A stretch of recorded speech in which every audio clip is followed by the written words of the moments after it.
Good morning friends. आज हम आज हमारा करंट अफेयर सीरीज का ये तीसरा क्लास है। ठीक है, तो आप लोगों को मैं बता देता हूं कि हम सितंबर 2024 से लेकर अप्रैल 2025 तक इस मंथली करंट अफेयर यहाँ डिस्कस कर रहे हैं। और ये भी बताना जरूरी है आप लोगों को कि ये कोर्स वन डे एग्जाम जितने भी देने वाले एस्पिरेंट है सबके लिए हेल्पफुल है।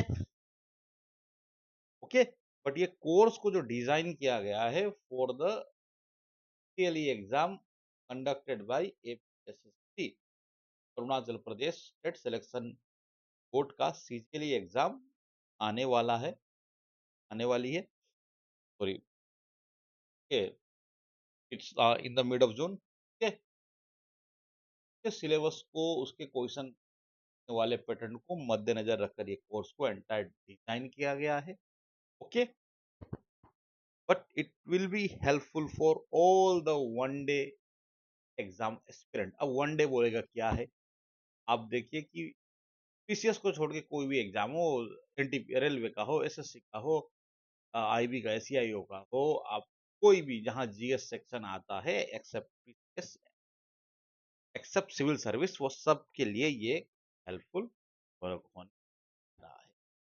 ओके, डिस्क्रिप्शन लिंक में आपको सितंबर और अक्टूबर का 24 का वीडियो मिल जाएगा और आज हम नवंबर को डिस्कस करेंगे। अब हम ये कोर्स में क्या करेंगे, 10 most important MCQ.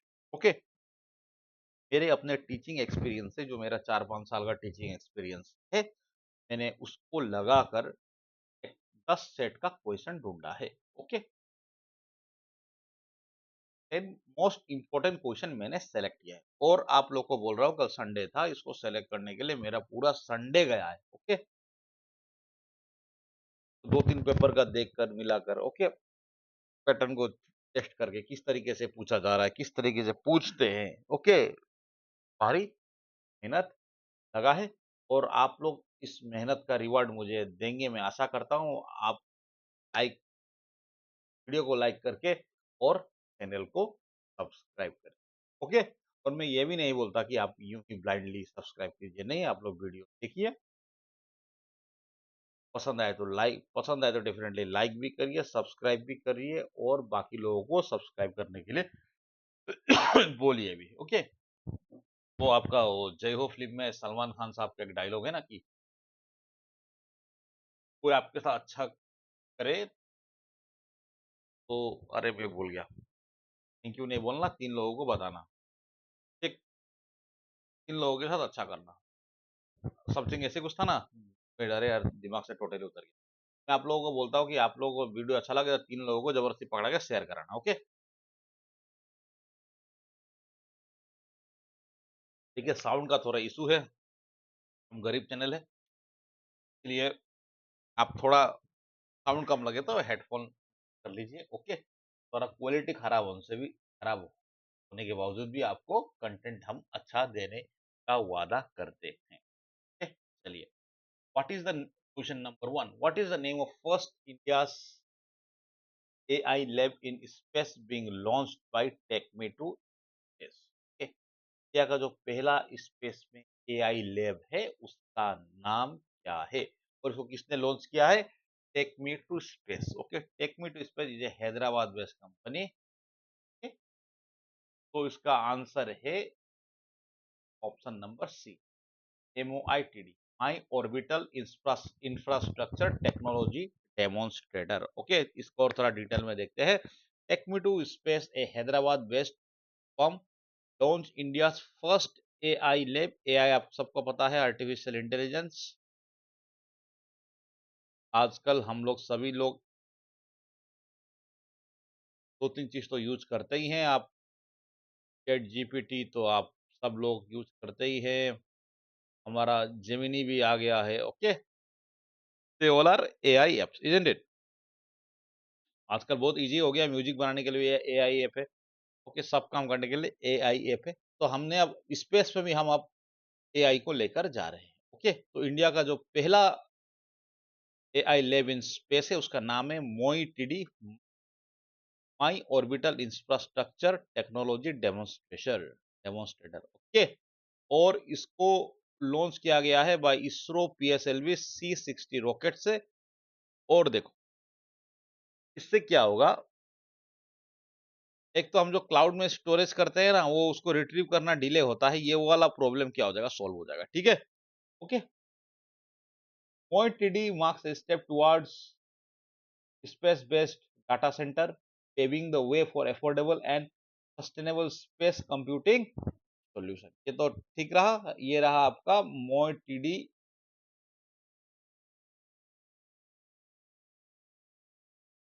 आर्टि technology demonstration, पहला एआई लैब। और अभी कभी क्वेश्चन पूछ सकता है कि इंडिया का जो पहला एआई लैब है स्पेस में मोई टीडी, उसको किस कंपनी ने बनाया है। ओके, का नाम याद रखना आप, क्या होगा,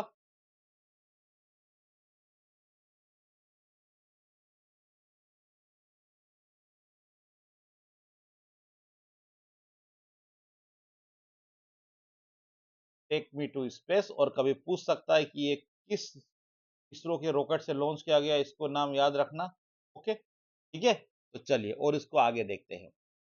अब ये रहा स्पेस में पहला एआई लैब।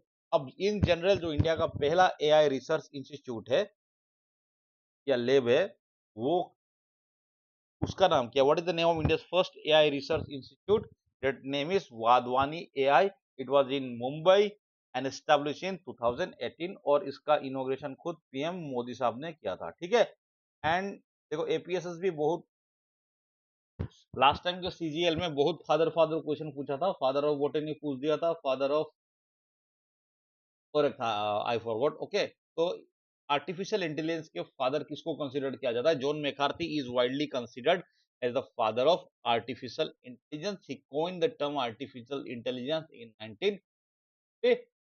ओके, चलो, which country approve, question number 2, ये बढ़िया, बहुत बहुत शानदार क्वेश्चन है, देखो। Which country approved a social media ban for children under the age of 16। आजकल इंटरनेट एब्यूज का जमाना, ठीक है, आज even the children got access to the very vulnerable website, isn't it, जो उनके करियर को लेके, उनको फ्यूचर को डिस्ट्रॉय डैमेज तक कर सकता है। ठीक है, तो ये एक थ्रेड बनाया हुआ है। ओके, तो ऑस्ट्रेलिया ने ये सोचा कि हम ऐसा मैकेनिज्म क्रिएट करते हैं कि कोई भी हमारा बच्चा जो 16 ईयर से बिलो है, वो सोशल मीडिया का यूज ना कर पाए। Okay, they had given instruction to the social media players, जो लोग है कि ताकि अब ऑस्ट्रेलिया में बिलो 16 ईयर्स एज के बच्चे वो सब ऐप को एक्सेस ना कर पाए। ओके, ये सिर्फ एक रेगुलेशन लाया है, ये तो सिटीजन को तो डायरेक्शन है, और जो तो सोशल मीडिया प्लेटफॉर्म है उन लोगों को भी डायरेक्शन है गवर्नमेंट के। आगे देखो, Australia has become the first country to pass a law banning social media use for children under the age of 6। उन्होंने जो नया बिल लाया उसका नाम है online safety amendment social media minimum age bill 2024। अब इसमें क्या हो गया, रेस्ट्रिक्शन क्या दे दिया, 16 year old. Okay, means 16 years से जो भी कम वाले बच्चे हैं ऑस्ट्रेलिया के, they could not have any social media account. Okay, ये आपको, और सोशल मीडिया प्लेटफॉर्म को भी इंस्ट्रक्शन दिया गया है, ये मैंने वो पूरा लिखा नहीं, उतना जरूरी नहीं था, आपको समझा देता हूँ कि जो सोशल मीडिया प्लेटफॉर्म है उसको भी इंस्ट्रक्शन है, आप ये ऑर्डर को कंप्लाइंस करें ताकि नो किड, कोई भी ऑस्ट्रेलियन जिसका एज 16 से कम है, वो आपका ऐप को एक्सेस ना कर पाए। ओके, अगर कोई करेगा तो उसको US $49.5 मिलियन फाइन। हाँ, ओके, आगे बढ़। On which date constitution day celebrated in India, बढ़िया क्वेश्चन है ना, कॉन्स्टिट्यूशन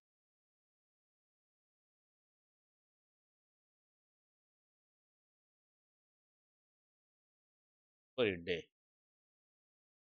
कब है? हम सबको पता है नवंबर 26 1949 को हमारा कॉन्स्टिट्यूशन बन के तैयार था, isn't it? But it was came into effect in January 26 1950 और हम इसमें क्या मनाते हैं? रिपब्लिक डे मनाते हैं और नवंबर 26 कॉन्स्टिट्यूशन बनती है। देखो, अब आपका दिमाग में एक बात आ सकता है कि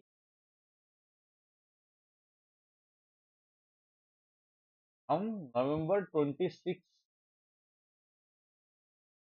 जब कॉन्स्टिट्यूशन बन के रेडी था,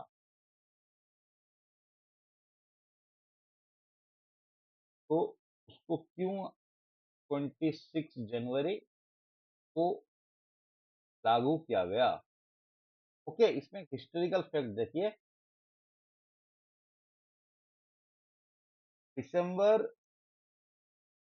1929 में कांग्रेस का लाहौर सेशन होता है। कांग्रेस लाहौर के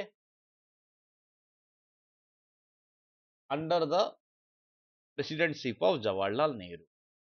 अब ये क्यों इंपॉर्टेंट है कि इसमें Congress the for the first time demanded complete independence.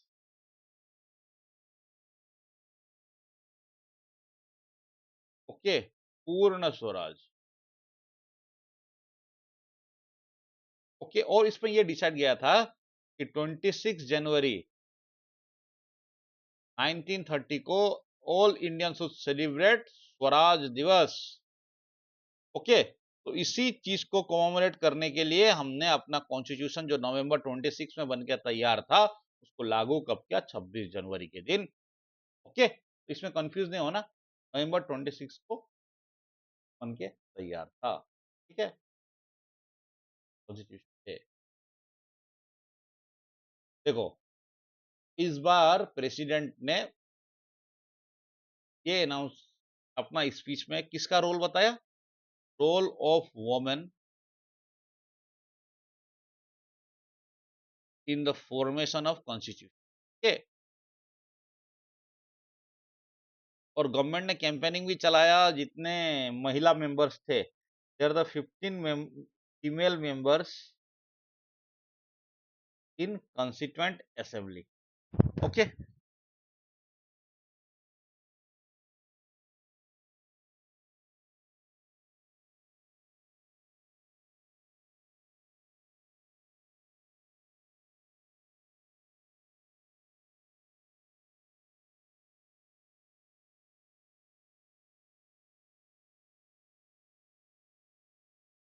Okay, कितने थे?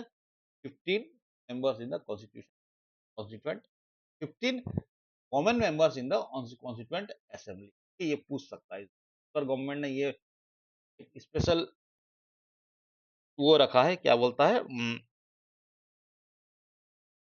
कैंपेनिंग रखा था कि जो वुमेन मेंबर्स थे उनका कंट्रीब्यूशन तो दुनिया को बताया जाए, देश को। ओके, तो और आजकल कोई भी जो जनरल एग्जाम में जो क्वेश्चन आता है वुमेन एम्पावरमेंट के ऊपर बहुत सारा। ओके, ठीक है। चलो, what is the main purpose of Haj Suvidha app 2.0? ये देखो, option A to assist visa application, to provide convenience and safety for Indian pilgrimage, to offer tour guides for pilgrim, and all of the above. का answer है C. अब देखो, हज क्या है? जो हमारा मुस्लिम्स भाई लोग मक्का मदीना में जाता है, okay, they are the main religious centre of Islam. वहां जाने को क्या बोलते हैं? उसका हज यात्रा बोलते हैं। ओके, तो गवर्नमेंट ने ये हज सुविधा पहले से था, इस बार थोड़ा मॉडिफाई और एडवांस बनाया है। क्या क्या एडवांस बनाया देखो, और ये किसने डेवलप किया, लॉन्च किया? माइनॉरिटी अफेयर्स मिनिस्टर ने, हमारा किरण भैया ने। Okay, Kiran Rijiju, minority affairs minister of India, launch the हज Suvidha app 2.0, enhancing the pilgrimage experience for Indian travelers. The app features air travel's detailed mini navigation and health advisories. Rijizu highlighted reforms like moving the discretionary quota and improving facility for female pilgrims। ठीक है, ये तो चलता रहेगा, लेकिन याद रख लो हज सुविधा ऐप 2.2 किसके लिए रखा गया? To provide convenience and security for Indian pilgrims. अब इंडियन पिलग्रिम जनरली इसमें क्या होगा, हज है तो इसमें इंडियन मुस्लिम ही जा पाएंगे, बाकी लोग तो जा नहीं पाएंगे। ओके, लेकिन ये मई महीना में ही, sorry, in the month of November 2024 it was launch, तो इसलिए इसको उसने डाला है। ठीक, which country recently extended the visa free entry for the Indian tourist. आप लोगों को नाम देके खुशी आ जाएगा। ओके, पहले 30 डेज का था, तो बढ़ा के देखा बोला है, ठीक है, वो अभी indefinite. Okay, option D, Thailand has इंडेफिनिटली extended visa free entry for Indian national. The tourism authority of Thailand TAT confirmed. Okay, the policy allows the visitor from India to stay in the country for up to 60 days with the option of extending the stay by an additional 30 days after permission from the local immigration. ठीक है, अभी आप लोग तैयारी करो, ठीक है, नौकरी लो और जाओ घूमने थाईलैंड। ओके, तब याद करना सर ने ये पढ़ाया था। ओके, अब आ गया इंपॉर्टेंट चीज, the 29 conference of the parties COP 29 to the UN Framework Convention on Climate Change (UNFCCC) was held in which country? तो देखो, United UN framework convention on climate change, इसका जो मेन डिसीजन मेकिंग बॉडी है उसी को बोलते हैं COP 29, sorry COP बोलते हैं, ठीक है। तो इसका जो इन लोग क्या है, हर एनुअली इनका मीटिंग होता है, और ये क्यों बनाया गया है, टू चेक क्लाइमेट। ओके, इसको इतना डिटेल में नहीं जाएंगे। ये कहाँ हुआ था, अजरबैजान में हुआ था, अजरबैजान में बाकू बोल के जगह है वहां। ओके, देख लो, COP 29, the 29th conference of the parties to the UN framework convention on climate change was held in Baku, Azerbaijan. Azerbaijan में देखा ना, ये इसने पाकिस्तान को सपोर्ट किया बोलकर अभी इंडिया, हम लोग क्या बोल रहे हैं, तुर्की और अजरबैजान का क्या करना है, लोग बॉयकॉट करना है। तो बहुत सारे लोगों ने वहां जो अपना वेकेशन ट्रिप प्लान किया था वहां कैंसिल कराया, ठीक है। And concluded with Baku climate unity pact and several significant agreement. Okay, अब कोप क्या है, देखो, COP is the supreme decision making body of the United Nations Framework Convention on Climate Change। आगे और डिटेल में देखो, आ जाओ, देखो, United nation framework on climate change, ये कब एडॉप्ट किया गया था, देखो 1992 में रियो डी जेनेरियो में एक कन्वेंशन था जिसको बोला गया था अर्थ समिट भी बोला जाता, और ये क्यों किया गया था कि the preventing the dangerous human interference with the climate system. तो हमारा ह्यूमन इंटरवेंशन से क्या हो रहा है, ग्रीन हाउस गैसेस का क्वांटिटी बढ़ रहा है। ओके, तो इसका जो मेन टारगेट रहता है कि कार्बन जो एमिशन है उसको कम किया जाए। ओके, तो ग्रीन हाउस गैस हमने ज्यादा रिलीज कर दिया, और जिसके कारण से क्या हो गया, क्लाइमेट का जो बैलेंस, जो हीट बजट होता है वो हिल गया, इजंट इट। अब आप लोग पढ़ा होगा ना हीट बजट ज्योग्राफी में, तो हीट बजट तो क्या हो गया, हमारा ग्लोबल क्लाइमेट प्रॉब्लम अकर हो गया, ठीक है, आ गया। तो इसको डिस्कस कीजिए, थ्रेट को डिस्कस करने के लिए एक समिट हुआ था रियो डी जेनेरियो में 1992 में। ओके, तब ये क्या गया, United nation framework convention on climate को फेस फ्रेम किया गया, और इसका जो फ्रेमवर्क को एडॉप्ट किया गया 1994 में, ठीक है। तो जो रियो डी जेनेरियो का जो समिट था यूएनएफसीसी के लिए, ठीक है, तो अर्थ समिट भी कहा जाता है। अब देखो, इसमें से इनका और 3 सिस्टर कन्वेंशन है, रियो कन्वेंशन, दूसरा है CVD convention on biological diversity, ये कभी दिन दूसरा दिन पढ़ेंगे, आज इसमें डिस्कस नहीं करते। ओके, और दूसरा United Nation convention to combat desertification. Okay, ये बाद में देखते, ठीक है। अब देखो, यूएनएफसीसी में अभी तक लगभग 198 पार्टीज बढ़ा के 200 कर लो। ओके, 200 पार्टी ने इसको किया गया है, ठीक है। चलो, अब इसके बाद जो पहला कॉप हुआ था वो हुआ था बोन बर्लिन में 1995 में। ओके, और जो 30th कॉप होने वाला है will be organise at Belem Brazil. अब देखो, COPs are annual conferences where UNFCCC member country assess progress, negotiate agreements and refine commitment to the address climate change. अभी इन लोग आगे डिस्कस करते हैं कि हमने कितना प्रोग्रेस किया, के हम आप क्या क्या एग्रीमेंट लेंगे, के ठीक। तो चलिए, आप लोग अगर एक इस बारे में और डिटेल में पढ़ना है तो आप लोग कमेंट में दीजिए, इसको लिए अलग से वीडियो बनाएंगे। लेकिन अभी जितना करंट अफेयर इससे देखना देखे तो इतना हमारे लिए काफी है। Okay, question number 7, who has been appointed as the new controller and auditor general of India. देखो, ये सबसे बढ़िया बात है, ये सी कि जो ये वाला पावर ना इंडिया का सीएजी को दिया नहीं है, लेकिन नाम तो आ गया। हमने अंग्रेज से we had borrowed our constitution, the most of the our provisions in the constitution are derived from UK। Okay, तो उसमें सीएजी का कंसेप्ट है, कंट्रीब्यूटर ऑडिटर जनरल। तो क्या हमारा जो सीएजी है ना, वो बस ऑडिट ही करता है बेचारा, उसको फंड रिलीज करने का कोई पावर नहीं। ये दुख की बात है, ठीक है। ये सीएजी क्या देश का सबसे बड़ा ऑडिटर है। ओके, ठीक। अब नया कौन बने, सी, ऑप्शन सी, ये सत्यमूर्ति। ओके, तो आगे बढ़ते हैं। Option C, Comptroller and Auditor General of India was appointed by the President। देखो, ये कौन अपॉइंट करता है, प्रेसिडेंट।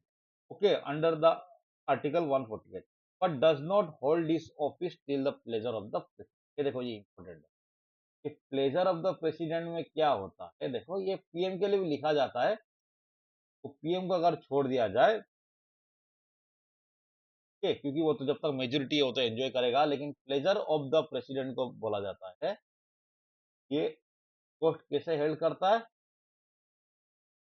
एक है pleasure of the president, not pleasure of the president.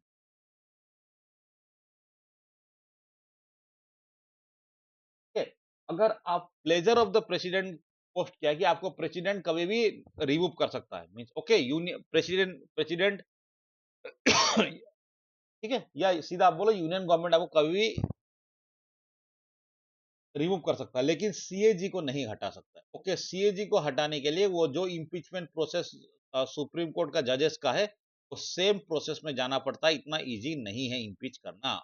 ठीक है, हटा सकता है, लेकिन उसके लिए एक ड्यू प्रोसेस को फॉलो करना पड़ता है।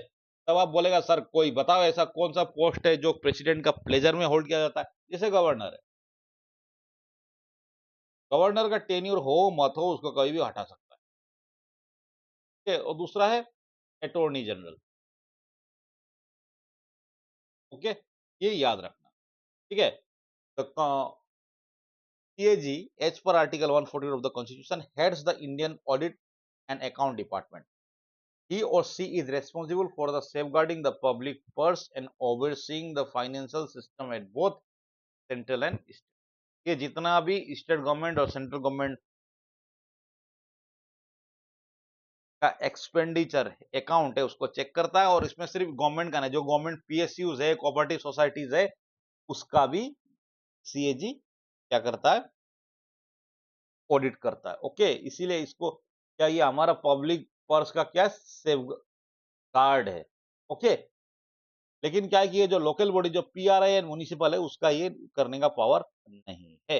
ओके, इनका देखो क्या है, ये 6 years तक he can hold the post. Okay, और इनका रिटायरमेंट एज है 65। अगर मान लो कोई आदमी 62 years में बना सीएजी, तो लेकिन वो 65 तो 3 साल में हो जाएगा, तो उसको 6 years एंजॉय करने नहीं मिलेगा, जो पहले होगा उसमें रिटायर होना पड़ेगा। CAG audit the account related to the expenditure from the consolidated fund of India and state fund.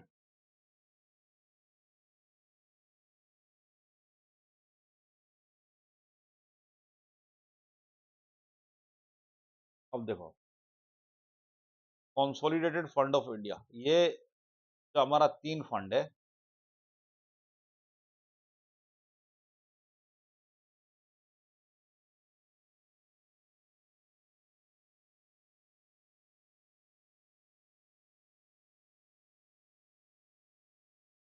Okay.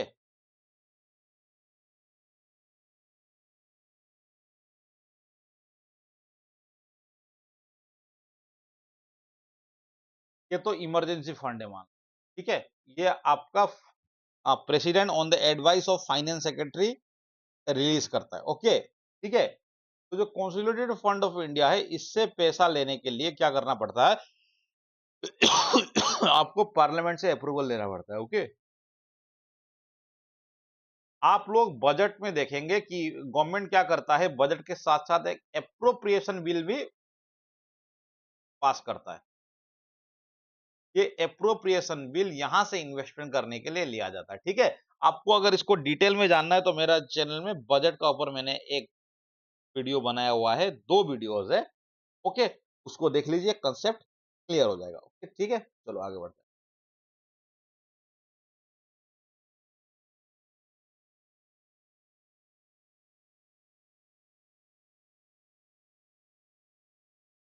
देखो, और ये क्वेश्चन एपी एसएसबी एस्पिरेंट के लिए बहुत इंपॉर्टेंट है। क्यों इंपॉर्टेंट है? क्योंकि टेनिस बहुत फेवरेट सब्जेक्ट है एपी एसएसबी का, वो क्वेश्चन पूछता ही है। Question number 8, who wins men singles title at 2024 ATP finals, okay. ये जीता है आपका जेनिक सिनर ने, he is from Italy, okay. Jannik Sinner clinched his first ATP finals titles by defeating Taylor Fritz in the final held in Turin. Okay, ये इसलिए important, देखो, Sinner became the first Italian to win ATP finals and achieved this feat without dropping a set throughout the tournament. ये देखो, ये भाईजान ने एक भी सेट नहीं हारा, okay.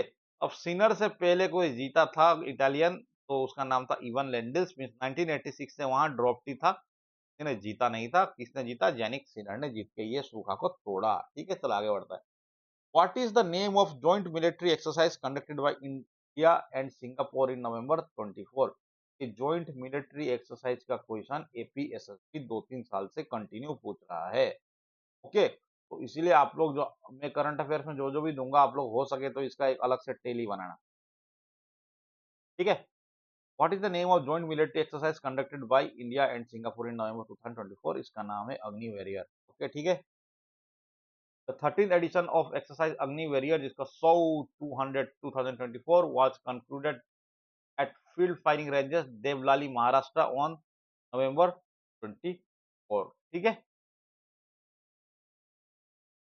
What is the name of the campaign launched in India to eliminate the gender based violence? देखो, आप, मैंने ये जो 10 एमसीक्यू है, बहुत सारा मैक्सिमम पॉइंट को कवर करने के लिए कोशिश की है। चलो लास्ट में आपका आ गया, स्पोर्ट्स भी दिया मैंने, स्पेस भी दिया, ओके।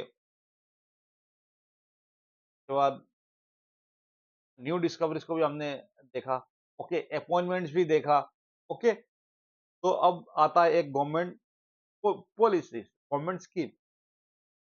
आप लोगों ने मुझे जीएस क्लास में ही बोला था कि सर आप इसके बारे में पढ़ाइए, okay. Actually I am very busy, अभी भी मैं बहुत early in the morning video बना रहा हूँ, फीलिंग स्लीपी टू, ओके, क्योंकि एग्जाम आ गया है और मैं इस बार बहुत अपना पर्सनल प्रॉब्लम्स के कारण से रेगुलर वीडियोस नहीं बना पा रहा, ओके। इवन इस बार मैंने जीएस का क्लास भी नहीं लिया, ओके। चलो लास्ट, आज आज के सीरीज का last, what is the name of the campaign launch in India to eliminate gender based violence, okay. इसका नाम है अब कोई बहाना, ओके। ऑन नवंबर 25 एक कैंपेन टाइटल अब कोई बहाना नहीं, सॉरी नॉट वाज होगा, ओके। ये मैंने कॉपी पेस्ट किया ना, वैसे आ गया। was launched which aims to combat gender based violence across India, ठीक है। It is collaborated effort by the ministry of women child and rural development. चलो ये दोनों मिनिस्टर का नाम आप हमको बताओ, ठीक है। चलो आज के लिए इतना ही। अब हम फिर बहुत जल्द मिलेंगे दिसंबर का जी करंट अफेयर्स को लेके। वीडियो कैसा लगता है बताइएगा, ओके। थोड़ा वॉल्यूम का इशू रह भी जाए तो आप लोग थोड़ा हेडफोन यूज कर लीजिए या थोड़ा उसको बढ़ा लीजिए, ओके। चलिए, बहुत बहुत thank you, have a good day.